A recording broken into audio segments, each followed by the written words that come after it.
Oh fuck, we've been Too a soon. minute. 1 minute. Oh, this is not how I wanted to start. Fuck. Oh no. Oh. I gotta go check outside, make sure there's not a horde of Welcome to the crazy. downward Zombies. slope, guys. Sad This times. stop, Sad a Oh, prime times. no, minister with a boy. stupid haircut. Oh fuck, wait. You Anyway, guys fantasy world. had your opportunity to vote him out. Anyways, We tried. Yeah. I mean, that's, we tried We'll to be. not have Trump too, but Let's you I was guys. gonna say let's we're gonna be eating those Anyway. words next year. let's So. get Yeah, into a yeah, place yeah. that is somehow less horrible, even though it has slavery. Which I read today. Apparently, the world has more slaves than it ever has in the history of time. Because there's more Anyway, people. Yeah. But sure. per capita, sure. Well, After just in total. Makud cleans himself off, the party continue their long trek to Copen's outpost, encountering a ghostly apparition that is beset by what appear to be psychic spiders, although I know they're not. They were phase spiders. Makud rushes to protect the spirit, and for his trouble, the spirit tries to feed off of him. And she attacks the virtues, their weapons and magic, seemingly ineffective until Bryn and Makud convinced the spiders that they had frightened into returning and draining the spirit of her vitality. In Makud's case, it involved picking a spider up and going, "Do it, do it, do it," at the at the ghost. Um, After she is defeated, Bryn thanks the spiders, and the leader Crix calls her Spider Speaker. Throughout the fight, the cavern was shaking with rumbling booms like distant thunder. The spiders warn Bryn to stay away from the booms. Um, let's see. But we have no choice but to press on, resting as soon as they can. Declan finishes crafting his first magical shield token with the lens that he received from Nahasira and bestows it upon Abrashmina. She offers to teach him some new rituals for his book, and Bryn adds that she can teach him silence this evening. So they take some time to do just that. The next cavern that we come across is taken up by a massive underground swamp made of almost entirely black fungi, and instead of water, the giant mushrooms grow up out of hissing pools of acid. There, they meet a Drider woman by the name of Calathi. No, that's not how you're pronouncing it. That's how it's spelled. How did we pronounce it? Kalafte. Calathte. A sweet and simple woman sharing the body of a massive spider. She's very eager and friendly, if somewhat strange, and is very happy that the virtues don't seem to be afraid of her. And so she offers them passage across the pools of acid. And despite some misgivings they had, she proves to be a very, very sweet girl. Makud and they speak of simple things until Makud accidentally turns the conversation to spirits and gods, and she seems very keen on discussing this. And so they talk to her about Vale and Abrashmina, and Makud basically convert her and make her a um, holy symbol to Vale, probably the first of its kind in a really, really long time, and give it to her. She's very, very happy, and she goes back to retrieve Declan, Bryn, and Coben. And during their trek across, they talk a bit about her transformation, and Declan offers to try and find a cure for her condition after but she seems terrified of experiencing the traumatic transformation again, and politely declines. And once safely across the swamp, the Drider asks if she can accompany us on our journey through the cavern, and we agree, finding her innocent company quite pleasant. And we walk for a while longer, and we find the source of a rumbling, a big purple worm. Nice dragon. Yeah, that's misleading. I mean, you could describe it again if you want. You do it. Would do it much better. I will. Also, real quick, did Kalashte decline help, or she said only if it didn't hurt? Yeah, she She did wasn't say- interested. Sorry. She wasn't interested in Okay. turning back. Okay. Yeah. So, what you saw in actuality, thank you for doing the recap, though. See, I really appreciate it. Please don't stop. Was a gigantic creature, purple scaled, and appeared to be a dragon from behind.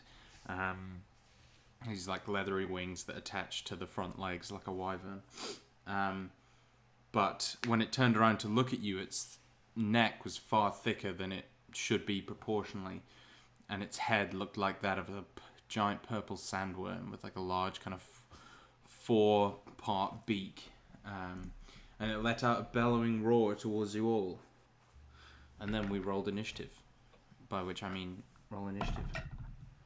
Oh, I got a kraken. I don't want to go first. Yeah, go first. Too bad. 23. If you've got any blessings, that might be the time. Oh. I got a 17. Oh, I get advantage. That did not really help. 15.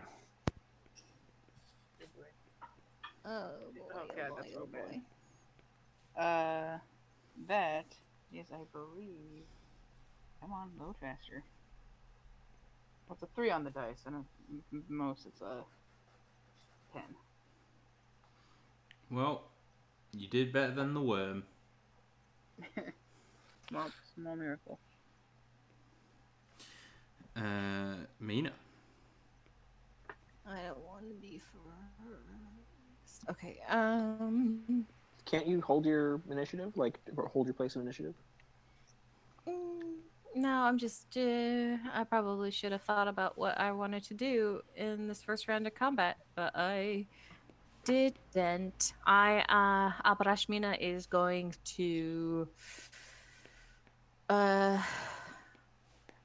start off a way that always works. She's gonna pop out her wings, and the radiant soul is going to activate, and bonus action cast spiritual weapon. Going to cast it second level, which is the regular level. But yeah, casting spiritual weapon. Which will it be able to attack this round? Yes. Do it. Ramiel appears and is probably going to miss with a 16. 16 misses, I'm afraid. His sword clangs off the hard scales. Right. And then how far away is the worm to Mina right now? About 40 feet.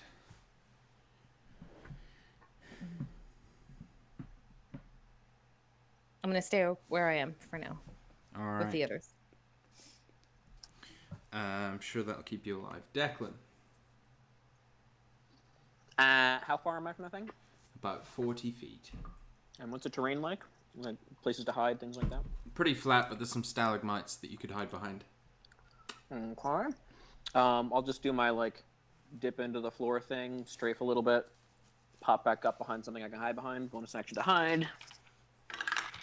Ooh, 25?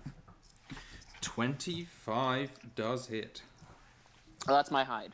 Oh, a 25 is Actually, going to be good enough. Okay.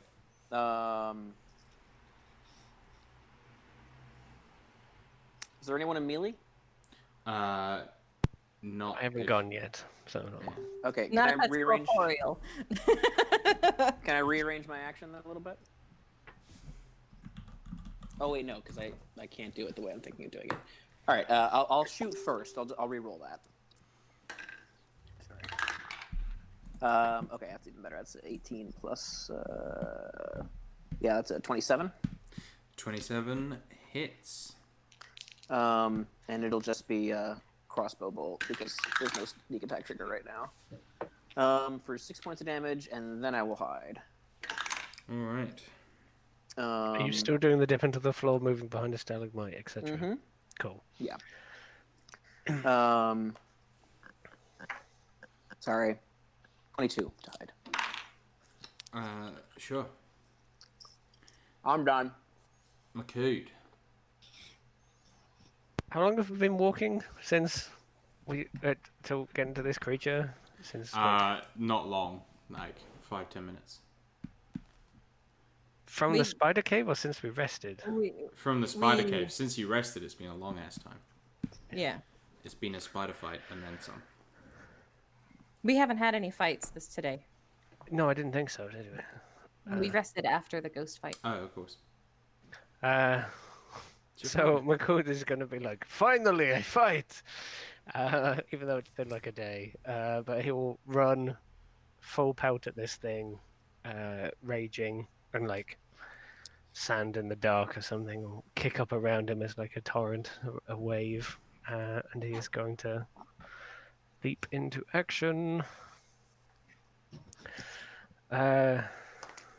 Igmutimol. Igmutimol. That is an 18 and 21. Both hit. Excellent. These and these dice and these dice. Does fire make any difference, or do you want me to combine them? No difference. Okie dokie.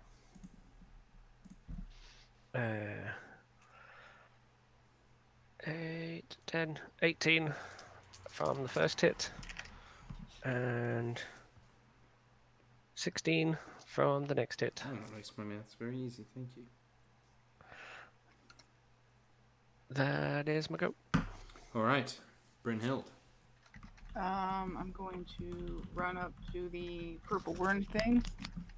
I demand that the drift glow follow behind me like BB-8. Like it. And I'm going to take 2 attacks.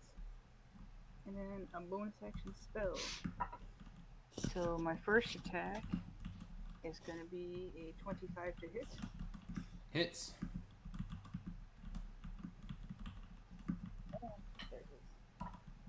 For 14 points of damage. 14 points of damage. The next one is a 26 Hits. for 10 points of damage. And then I'm going to cast, bonus action cast, Spirit Guardian. Okay.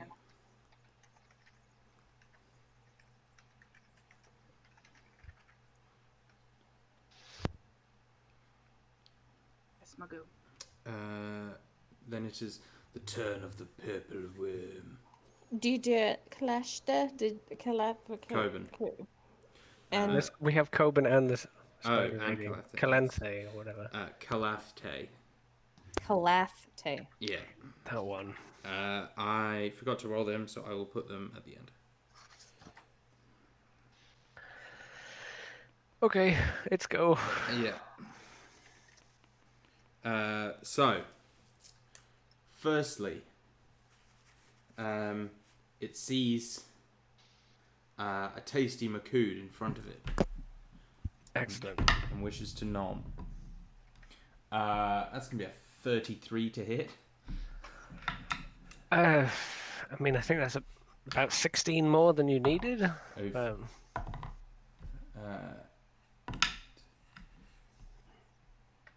21 piercing damage as these just huge like mandibles just rip into your flesh. Down to 10. I'm going to need a dexterity saving throw, please, sir. Okay, from a visible source, I'm guessing. You could say that. So I have advantage somewhere. I seem to remember something. Yeah, danger sense. Yeah. I just couldn't find it on the sheet. when I No was problem. looking. That would be 12. That is a fail. Mm-hmm. You are swallowed by the worm. Bye. You have total cover against all attacks. You're blinded and restrained, etc. As you guys just see Maku just disappear into this thing. Its tail whips around, and the tail is, a good 15-20 feet long. But it whips around to try and skewer Brynhild.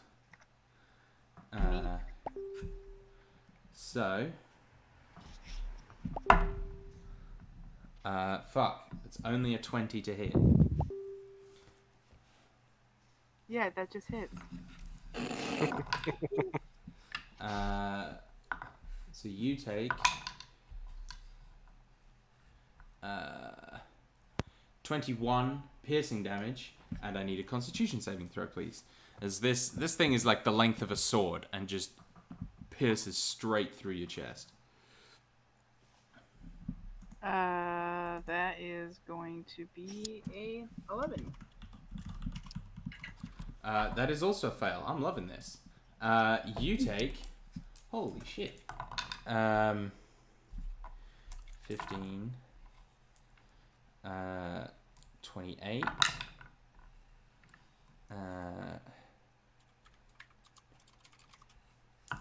1...